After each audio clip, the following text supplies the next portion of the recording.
Move. Je sais pas si t'as vu, plus de la moitié des Français ont déjà enfreint les règles du confinement. Depuis l'annonce de la confinade saison 2 par Emmanuel Macron fin octobre, 60% des personnes interrogées affirment avoir déjà transgressé une fois au moins les règles. Soit avec une attestation bidon, ou en allant voir quand même de la famille, ou en recevant des amis. C'est beaucoup plus que lors des 6 premières semaines du premier confinement en mars. Mais ça peut s'expliquer par le fait que là, aujourd'hui, contrairement à mars, il y a encore beaucoup de gens qui se rendent au travail. Et les écoles sont encore ouvertes. Ce qui donne une impression de souplesse. Alors que non. J'ai envie de dire, on respectait le premier confinement pour sauver des vies. Le deuxième, on a l'impression que c'est pour sauver l'économie. C'est devenu une fête commerciale. Vous êtes en train de dire que le confinement, c'était plus ou moins l'équivalent d'Halloween ?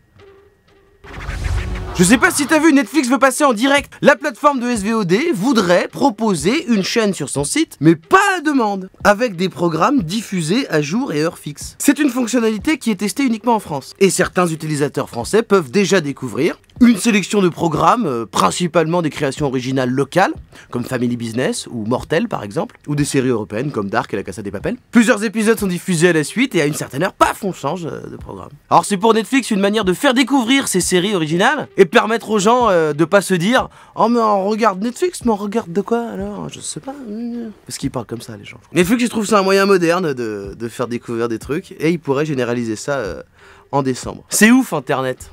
Toutes ces innovations comme ça, 2020 Netflix, ils sont à ça d'inventer la télé. Je sais pas si t'as vu, on va peut-être pouvoir changer de planète. Selon la NASA, dans notre galaxie, il y aurait 300 millions de planètes habitables repérées dans la Voie lactée par le super télescope spatial Kepler. Ouais, je sais, il a un peu un nom de chocolat allemand du Lidl. Alors bon, on dit planète habitable, mais c'est de la théorie. Hein. On n'est pas en train de dire, bon là, le mur il est porteur, hop, cuisine américaine encore. Mais... c'est juste que c'est des planètes rocheuses qui tournent en orbite autour d'une grosse étoile, comme le Soleil, et une distance qui permet d'avoir une température avec de l'eau liquide. Oh puis de toute façon, c'est pas la peine de s'imaginer directement déménager là-bas, puisque la plus proche est à environ 30 années-lumière. Heureusement que c'est loin leur bordel, parce que sinon on aurait déjà tout salopé.